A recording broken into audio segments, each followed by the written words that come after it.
পারবে না।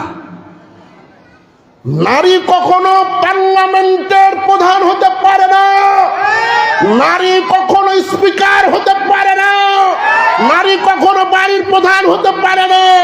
বাড়ির প্রধান হবে একমাত্র পুরুষ, পার্লামেন্টের প্রধান হবে পুরুষ, সংসদ সদস্যের প্রধান হবে পুরুষ, স্পিকার হবে পুরুষ।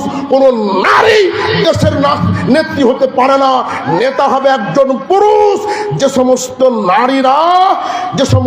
নারীরা এ সমস্ত জায়গাগুলো দখল করবে তারাই হচ্ছে পুরুষের বেশধারী নারী।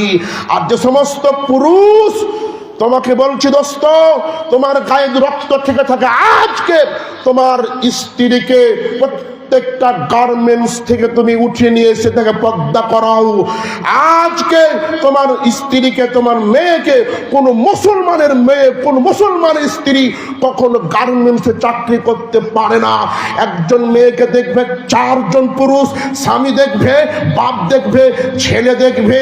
এই যে সম্মানিত উপস্থিতি, এই চারজন মানুষ একজন নারীকে দেখবে, তবু নারী ঘরের মধ্যে থাকবে, কখনো রাস্তায় নামবে না, কখনো